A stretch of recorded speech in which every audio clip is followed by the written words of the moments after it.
सैनिकों की जुबानी सुनिए उनकी कहानी। ये है रेजिमेंट डायरीज।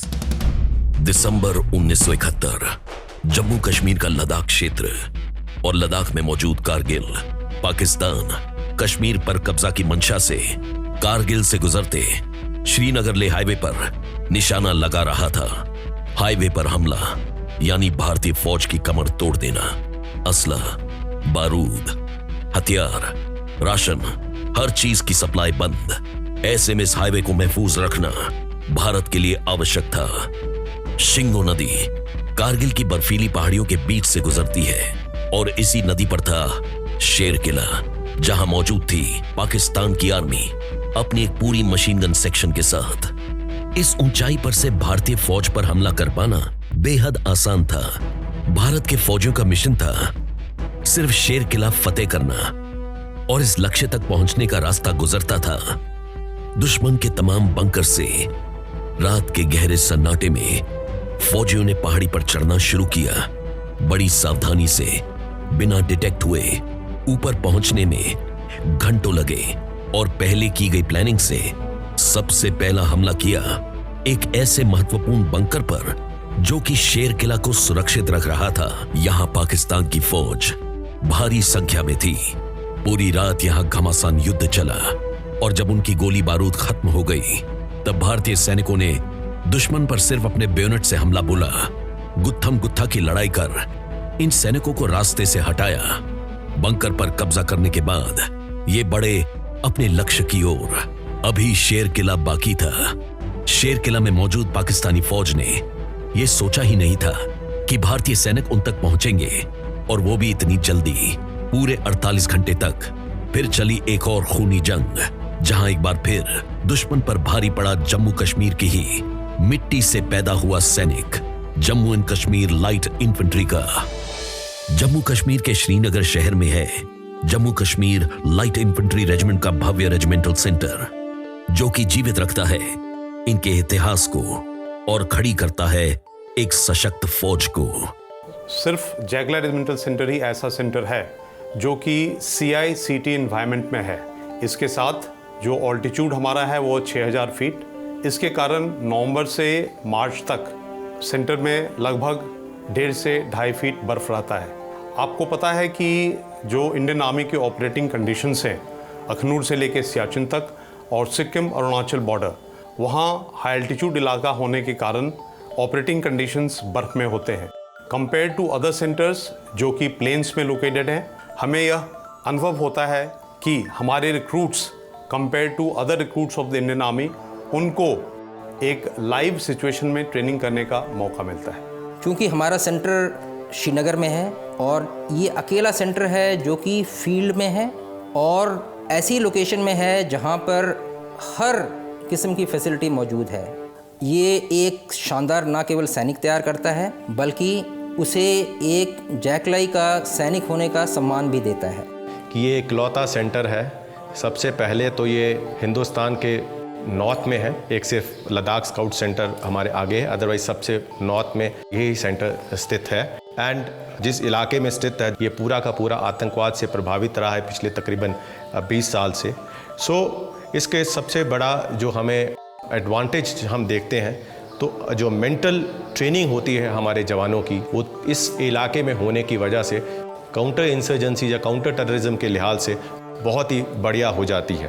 और जो कुछ हमारी इसमें कमियां भी है, जैसे हमारे ट्रेनिंग एरियाज़ थोड़े लिमिटेड हो जाते हैं, हमने उसको इसी एरिया के अंदर करना पड़ता है। और थोड़ा सा सिक्योरिटी के एंगल से हमें बहुत ही ज़्यादा ध्यान रखना पड़ता है इस इलाके में होने की वजह से। पर ओवरऑल मैं कहूँगा ये एक बहुत ही अच्छा और फ़ायदे की बात है कि हम यहाँ पे स्थित हैं।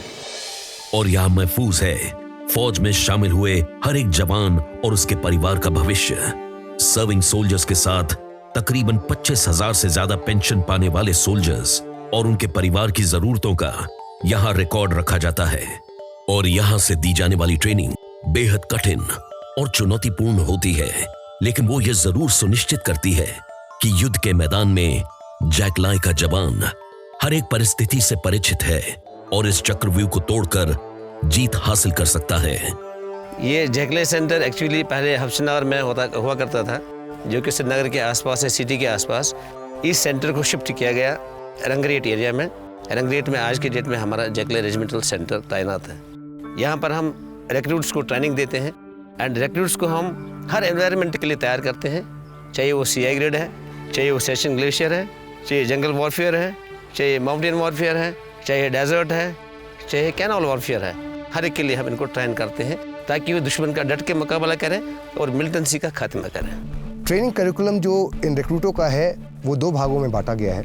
एक बेसिक ट्रेनिंग है जो तकरीबन 19 सप्ताह का चलता है, और दूसरा एडवांस ट्रेनिंग है जो कि 15 सप्ताह का होता है। ये तमाम पीरियड्स को मिला करके तकरीबन एक रिक्रूट 9 महीने के लिए ट्रेनिंग हासिल करता है। और इस ट्रेनिंग के दौरान जो बेसिक चीज़ जिस पे हम फोकस करते हैं, पहला है फिज़िकल एस्पेक्ट, जिसमें उसकी फ़िज़िकल फिटनेस। हालांकि हमारे बहुत सारे लोग जो हैं वो JNK के हैं, और JNK का जो जोग्राफिकल लेआउट है उसमें पुंछ के पहाड़ी, रजौरी वाले इलाके के बंदे हैं, कुपवाड़ा के इलाके के बंदे हैं, तो जनरली उनके जो टांगे होती हैं पहाड़ी इलाके के काफ़ी मजबूत होते हैं।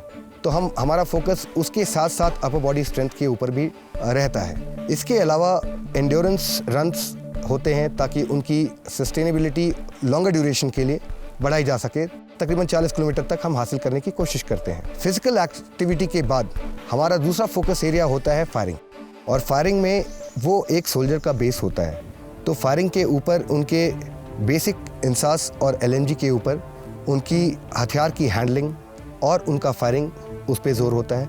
इसी के बाद जो तीसरा एस्पेक्ट जो बहुत ही इंपॉर्टेंट होता है वो होता है उसका बैटल क्राफ्ट और फील्ड क्राफ्ट। ये चीज़ उसको खुद को सर्वाइव करके दिए हुए मुद्दे को हासिल करना किसी भी माहौल में, इसके लिए जो ग्राउंड टैक्टिक्स होता है वो हम कवर करते हैं। ट्रेनिंग पूरी करने के तुरंत बाद ही ये जवान बटालियंस में बट जाते हैं और इनमें से लगभग 60 से 70% सीधे ही फील्ड एरियाज में रिपोर्ट करते हैं। एक्टिव एरियाज में बेसिक और एडवांस ट्रेनिंग के साथ साथ जरूरत पड़ती है कुछ और खास ट्रेनिंग्स की, जो कि कहलाती हैं एडवांस स्किल्स। और जैकला के जवान के लिए वो ट्रेनिंग CI यानी काउंटर इंसर्जेंसी। CICT विलेज के अलावा भी हमारे पास एक सेटअप है जिसको हमने मॉक तैयार किया हुआ है जंगलों में ऑपरेट करने के लिए। जंगलों में कैसे ऑपरेशन होता है वो दर्शाने के लिए हमारे पास एक जंगल लेन शूटिंग ट्रैक है, और CQB रेंज भी है जिसमें house entry, left handed shooting, और साथ में ही जंगल ट्रैक पे होते हुए मिलिटेंट हाउटआउट्स को कैसे डिस्ट्रॉय करते हैं उनका भी डेमोन्स्ट्रेशन और प्रैक्टिस दिया जाता है। ड्रिल इस ट्रेनिंग का बेहद अहम हिस्सा है। ड्रिल केवल एक मूवमेंट, चाल ढाल का तरीका या सिर्फ परेड ही नहीं है। ये एक अनुशासन सिखाने वाली ऐसी प्रणाली है जो हुक्म को लेना, समझना और उसकी तामील करना सिखाती है। ड्रिल को एक साइकोलॉजिकल एक्सरसाइज की तरह देखा जाता है। Jammu Kashmir light infantry regiment आज भले ही देश के दूसरे हिस्सों में तैनात है, लेकिन 1975 तक ये केवल जम्मू कश्मीर में ही मिलिशिया के तौर पर सक्रिय थी। और उसके बाद जब उनकी दूसरी राज्यों में तैनाती हुई तो उन्होंने उन राज्यों में भी आतंकवाद का सामना किया। इस रेजिमेंट ने आतंकवाद को बेहद करीब से देखा है। Jammu and Kashmir light infantry की स्थापना के बाद इसका धीरे धीरे इसकी बढ़ोतरी भी हुई है। हर रेजिमेंट अपने ज़रूरत के हिसाब से बढ़ती है, और हमारी रेजिमेंट ने भी ये बढ़ोतरी देखी। एक वो समय आया कि जब हमारी नई नई बटालियंस की स्थापना हुई।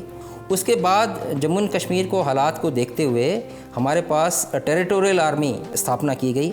इस टेरिटोरियल आर्मी में कुछ सदस्य वो थे जो कि भूतपूर्व मिलिटेंट थे। उन्होंने शांति का रास्ता अपनाया और हथियार छोड़कर इस मिशन में शामिल हुए, और उसके बाद वो सैनिक बने। उसकी सबसे बड़ी मिसाल ये है कि इस 26 जनवरी 2019 को हमारे एक सैनिक ने मरणोपरांत अशोक चक्र से नवाजा गया। जो रिक्रूट्स आते हैं, जो भर्ती होते हैं, जिनके पिता पहले आतंकवाद में थे, उसके बाद जहाँ उन्होंने सरेंडर कर दिया, जहाँ उनको मार दिया गया, और उसके बाद उन्होंने Jammu Kashmir light infantry join की। तो ये ऐसी मिसाल आपको दुनिया में बहुत कम जगहों में देखने की मिलेगी कि एक डिफरेंट आइडियोलॉजी से आकर आपने हिंदुस्तान या भारत की आइडियोलॉजी को अपनाया। मेरे फादर हिज़्बुल मुजाहिदीन के एक्स मिलिटेंट रहे हैं सर। 93 में उन्होंने सरेंडर करके अपने आप को फ़ौज के हवाले कर दिया। 2 साल की सज़ा हुई उन्हें, और सज़ा पूरी करने के बाद उन्होंने अपना जो फ्रूट का बिज़नेस है वो शुरू किया। अभी वो वैसे ही ज़िंदगी बसर कर रहे हैं जैसे आम इंसान ज़िंदगी बसर कर रहा है, वो भी अपनी जो ज़िंदगी है वैसे ही बसर कर रहे हैं। 2003 की बात है सर, मेरे फादर छुट्टी के दौरान अपने घर आए थे। उसी दौरान मिलिटेंट्स ने रात को आकर अटैक किया मेरे घर पे, जिसके मेरे फादर और मेरे दादा की डेथ हो गई। क्योंकि मेरे फादर ही थे जो मेरी केयर करते थे, उससे पहले 1 महीना पहले ही मेरे मम्मी की मृत्यु हो चुकी थी। और कोई था नहीं वहाँ पर मेरी केयर करने वाला।